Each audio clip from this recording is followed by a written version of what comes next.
Hermanos amados, bueno, vamos nuevamente a la historia del cristianismo, creo que ya es como la sesión clase 20, por ahí. Como ya es de conocimiento generalizado, la semana pasada estuvimos hablando del papado, ¿cierto? Como figura. La figura del papado, su origen, lo errado que claramente podemos nosotros entender que está esa figura que hoy día cumple una función quizás principal en gran parte de la, entre comillas, cristiandad, ¿cierto? Nosotros como protestantes no estamos de acuerdo, no tenemos papa, ¿cierto? Y no creemos en el papado. Pero eso fue lo que hablamos entonces la semana pasada, ¿ya? Hoy día vamos a introducirnos a un tema muy importante, y ese va a ser el tema del día de hoy, y es el concilio de Éfeso del año 431 después de Cristo. ¿Ya? A modo de spoiler, voy a comentarles que la próxima semana, esto lo vamos a dejar para la próxima semana, vamos a hablar de este tema tan importante que va a ser la caída del Imperio Occidente, pero eso lo vamos a hacer la próxima semana. Vamos a dejarlo ahí como tema de interés para que la próxima semana se encargue de estar o de verlo, ¿ya? Pero hoy día nos vamos a quedar entonces con el concilio de Éfeso del año 431 después de Cristo.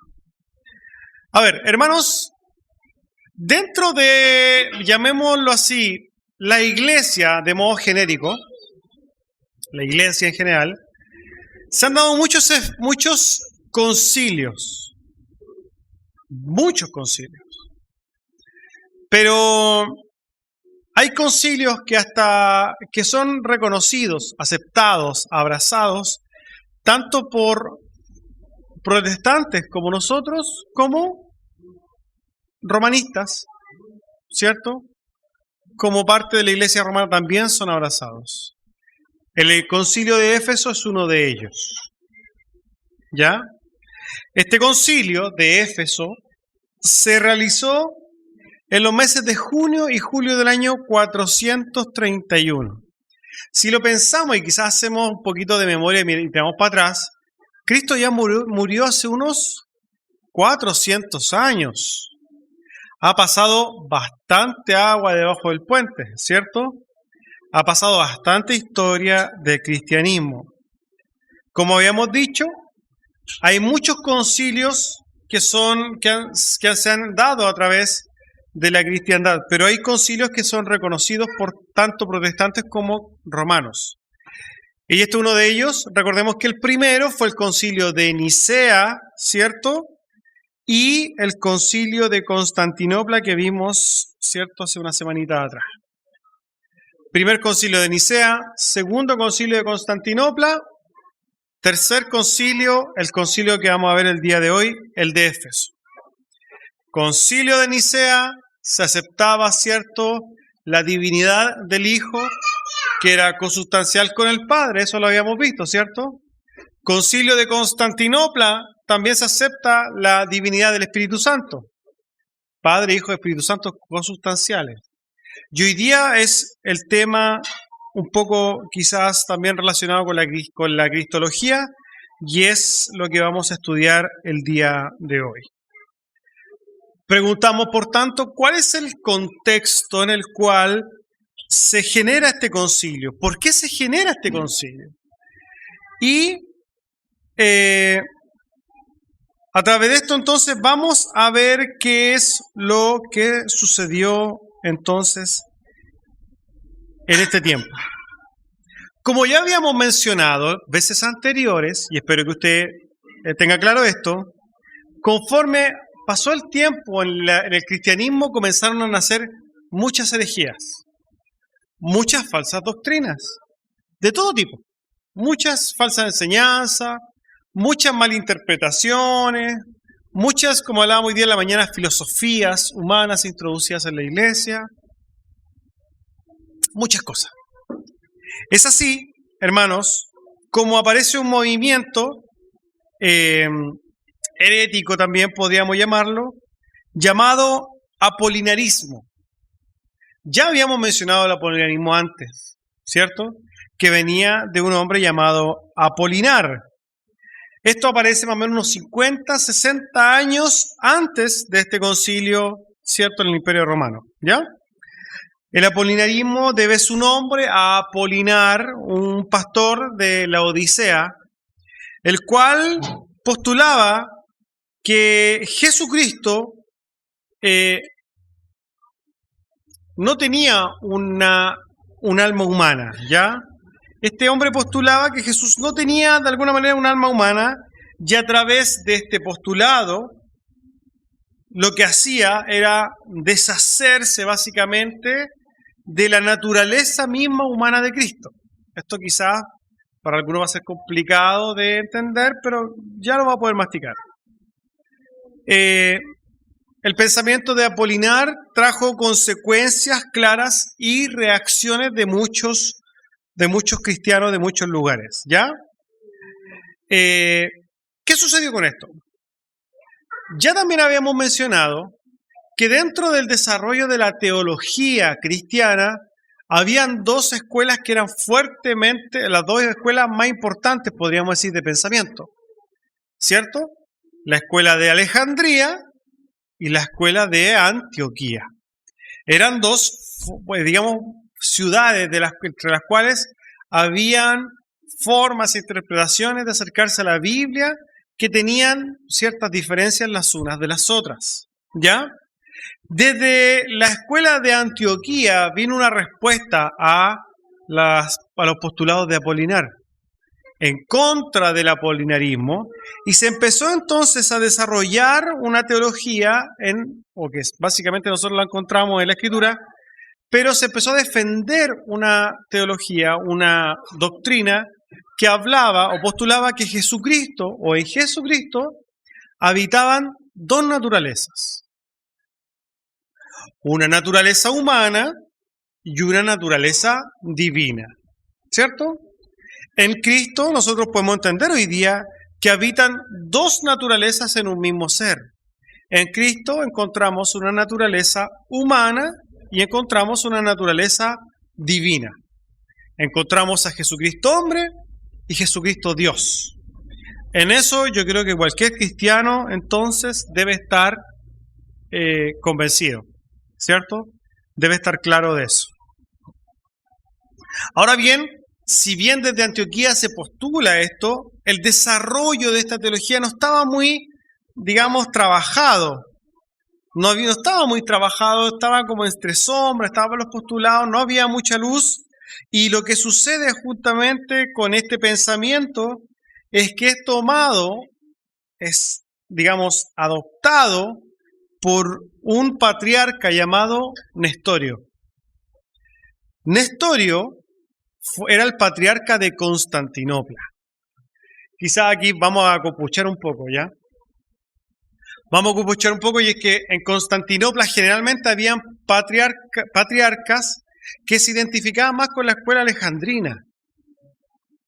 Pero llegó Nestorio, que Nestorio se identificaba con la escuela de Antioquía, ¿ya? Recordamos, y por qué hablamos de patriarcas, porque ya en este tiempo la división de la iglesia había sido establecida a través de 5 patriarcados. Esto lo vimos la semana pasada. ¿Se acuerdan? Patriarcado de Roma, patriarcado de Constantinopla, patriarcado de Alejandría, patriarcado de Antioquía y patriarcado de Jerusalén. Eso ustedes ya lo tienen clarísimo, ¿cierto? Porque lo estudiaron toda la semana. Amén. Eso. Entonces, aquí en Constantinopla llegó y fue nombrado un patriarca que se llamaba Nestorio. Recuerde su nombre, porque de él van a ser lo que se conoce como el nestorianismo. Mire qué original, ¿cierto? Ya. Como habíamos dicho, Nestorio fue patriarca en Constantinopla, y este era un cargo muy importante debido a que habían solamente 5 patriarcados en el mundo, ¿ya? Ahora bien, ¿qué sucedió con Nestorio? ¿Y qué sucedió con este pensamiento que venía desde la iglesia o desde la ciudad de Antioquía? esto es un poquito de historia. Para esos tiempos, otras teologías y otras cosas, otros razonamientos, otros pensamientos teológicos venían naciendo y que se venían de alguna manera masticando y se venían desarrollando sin, y aquí ojo con esto, sin necesariamente ser herejías. Entre esos, había una doctrina que postulaba que María es la madre de Dios. En el griego, Theotokos, ¿cierto? María es la madre de Dios. Ahora bien, en uno de esos momentos se levantó un monje X en un lugar diciendo que María no era madre de Dios, sino que era la madre del Cristo, ¿cierto? Y por tanto debería llamarse en virtud Cristotokos, ¿cierto? Pero fue llamado entonces, como se generó tanto revuelo, fue mandado a Nestorio. Nestorio, tú como patriarca, por favor, anda a solucionar este tema ya, que está generando conflictos doctrinales. Y Nestorio fue a hablar con él, con este monje, y para solucionar el tema le dijo, ¿sabes qué? Tienes razón.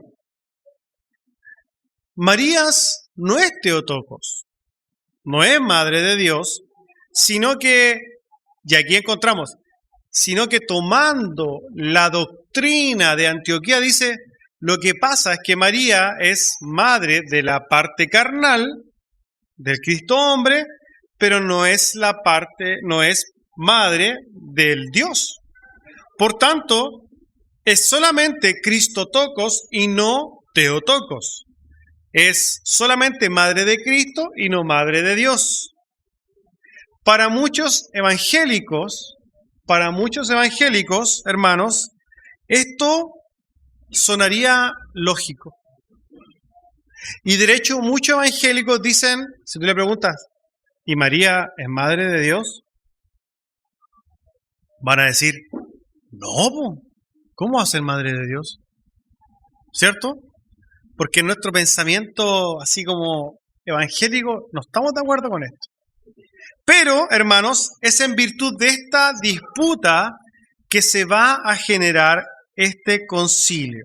A ver, hermanos, cuando nosotros vemos este, digamos, problema, porque es un menudo problema, ¿cómo llamamos a María? ¿Cristotokos o Theotokos? ¿Madre de Cristo o madre de Dios? Lo que a primera vista se puede apreciar es que aquí está en virtud o está de alguna manera en la balanza la grandeza de María, ¿cierto? Todos podrían decir, oye, pero aquí estamos hablando de María. El punto de esto es que en esta discusión no se trata de María. María no tiene nada que ver.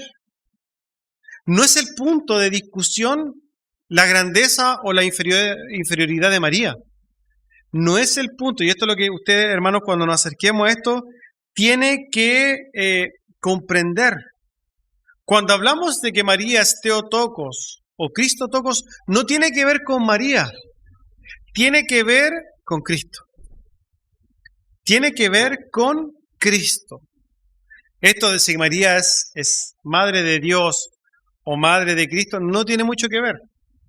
Cuando a un evangélico nosotros decimos, María es madre de Dios, nosotros rasgamos vestiduras, ¿cierto? ¡Ah, no puede ser! ¿Por qué? Porque entendemos que es un Dios grande. Y en un sentido, obviamente que María no puede ser madre de Dios, porque María es una criatura de Dios. Pero en este contexto y en este concilio, el tema estaba en una forma de ver a Cristo. Y sobre todo, de ver las naturalezas de Cristo y cómo compatibilizaban. Hoy día nosotros en la mañana, si ustedes se acuerdan, en el sermón del culto general, hablamos de cuando el apóstol Pablo dice que en la persona humana de Jesús, en su carne, habitaba toda la plenitud de la deidad. ¿O no? Espero que se acuerde. En la persona, la carne de Cristo habitaba toda la plenitud de la deidad. Y si nosotros, hermanos, no aceptamos que Jesús es Dios,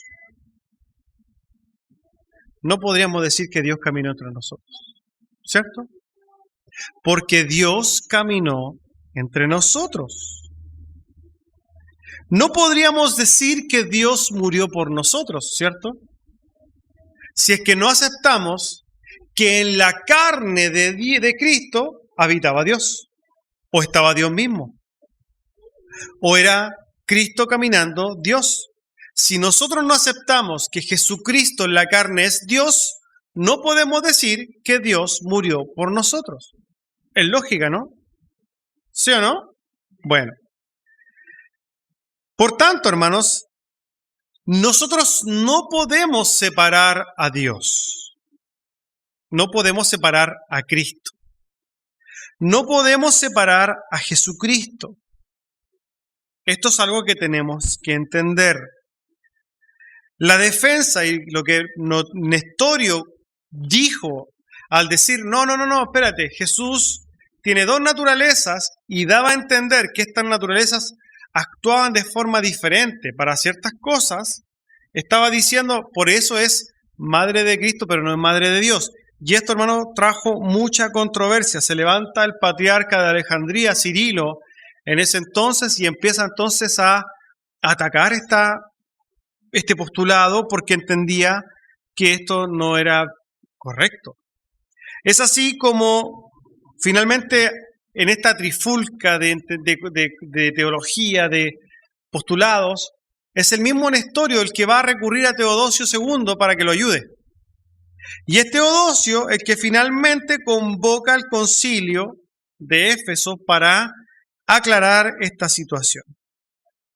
Como hemos dicho, a simple vista parece, hermanos, que esto es una exaltación de María. Pero no. El verdadero tema de fondo respecto de esto, hermanos, es la aceptación o la negación de la unión que hay en la persona, en el humano de Cristo. Si bien, hermanos, para nosotros parece más un tema de semántica, ¿cierto? De cómo decirlo, los hermanos de este tiempo no podían dejar esto como así. Tenían que desarrollarlo. Y es así entonces que para evitar cisma y evitar cosas tenía que la iglesia llegar a un acuerdo respecto de esto. Se debía definir entonces en el concilio la verdadera realidad, la interacción de las naturalezas de Cristo para poder llegar a un acuerdo. Ya habíamos dicho que en Nicea, hermanos, se había llevado a un acuerdo respecto de la naturaleza divina de Dios, de Cristo. Pero ahora se tenía que entender qué relación tenía la naturaleza divina con la naturaleza humana. Y es fruto de este concilio que va a nacer la doctrina de la unión hipostática. La doctrina de la unión hipostática, hermanos, que nosotros profesamos como protestantes. ¿Y qué quiere decir? La doctrina de la unión hipostática quiere decir que en Cristo habitan dos naturalezas que se relacionan entre sí de una manera inefable, incomprensible, y que nosotros podemos decir que Jesús es 100% hombre y 100% Dios. ¿Usted ha dicho alguna vez eso? Bueno, eso lo dice porque aquí se acordó, o porque aquí se desarrolló eso, ¿ya? En Éfeso. De ahí es que entonces nosotros comprendemos que de una manera incomprensible en Cristo habitan dos naturalezas. Pero Él, siendo humano, era 100% Dios. Y siendo Dios, se humanó en un 100%. ¿Cómo podemos comprenderlo? No puede. No lo intente, porque no va a poder. Miren, hermanos, este es un extracto de lo que se dictó en este concilio. Pues no decimos que la naturaleza del Verbo transformada se hizo carne, pero tampoco que se transmutó en el hombre entero, compuesto de alma y cuerpo, sino más bien que habiendo unido consigo el Verbo según hipostasis o persona, la carne animada del alma racional se hizo hombre de modo inefable, incomprensible y llamado Hijo del Hombre, no por sola voluntad o complacencia, pero tampoco por la asunción de la persona sola, y que las naturalezas que se juntan en verdadera unidad son distintas, pero que de ambas resulta un solo Cristo e Hijo. No como si la diferencia de la naturaleza se destruyera por la unión, sino porque la divinidad y la humanidad constituyen más bien para nosotros un solo Señor y Cristo e Hijo, por la concurrencia inefable y misteriosa en la unidad. Porque no nació primeramente un hombre vulgar de la Santa Virgen y luego descendió sobre él el Verbo, sino que, unido desde el seno materno, se dice que se sometió a nacimiento carnal, como quien hace lo suyo el nacimiento de la propia carne, de manera que los santos padres no tuvieron inconveniente en llamar a María Madre de Dios. Por tanto, hermanos, el hecho de que nosotros podamos decir que María es Madre de Dios obedece a una verdad, y es que la naturaleza, cuando Cristo fue engendrado, ya desde ese momento Cristo era Dios. ¿Se entiende? Y es por eso que podemos aceptar, hermanos, esta verdad, que María es Madre de Dios en ese sentido, apuntando no a la grandeza o la preeminencia de María, sino que a la naturaleza divina de Cristo. Así que, hermanos, no se preocupe si es que usted puede decir María Madre de Dios, porque entienda que lo dice desde la perspectiva de la naturaleza de Cristo. No que sea la madre del Dios inefable, ¿cierto? Ni la creadora, no. María fue una creación más. Pero en su vientre, desde el momento que se engendró, venía Cristo en su entera divinidad. A eso quiere apuntar esta verdad, ¿ya? Ahora bien, concilios más adelante, los católicos y los ortodoxos, creo que los ortodoxos se ponen de acuerdo porque después del concilio de Calcedonia se genera un cisma, se separan ya, empiezan a separar la iglesia, sobre todo por este tema que va a traer consecuencias al concilio de Calcedonia más adelante, y que finalmente, hace como unos 100 años atrás, si es que no me equivoco, se pusieron de acuerdo y dijeron, miren, ¿saben qué? Podemos utilizar los dos términos, Cristo, todo, temas después. Pero ya nosotros sabemos que en el concilio de Calcedonia finalmente se establece una doctrina, la doctrina de la unión hipostática, que quiere decir que Cristo Jesús en la carne es 100% Dios, 100% hombre y conviven de una manera inexplicable. ¿Ya? Ahora bien, ¿qué pasó con Nestorio en el concilio? Fue acusado de hereje, se depuso de su cargo, finalmente él muere en un desierto de Libia, de alguna manera como una especie de expulsado, ¿cierto? Pero Cirilo, que era el patriarca de Alejandría, que fue el que lo acusó, tampoco se la llevó fácil porque finalmente tuvieron una serie de problemas. Cirilo también terminó depuesto, cosas que la verdad que no viene mucho al caso. Aquí lo que nos importa, hermanos, es que nosotros hoy día debemos entender que en algún sentido María es la Madre de Dios. Pero bien, quizás para atenuar un poco esta verdad tan compleja de entender, podemos decir que el verdadero sentido de tocos no es madre propiamente tal, es paridora. En otras palabras, podríamos decir que María es la paridora de Dios, ¿ya? Quizás si quieren usar una terminología más adecuada, ¿ya? Ahora bien, esto es lo que sucede en el concilio de Éfeso en el 431. Alcanzamos justo. Lo vamos a dejar hasta aquí. ¿Dudas, consultas al respecto del día de hoy?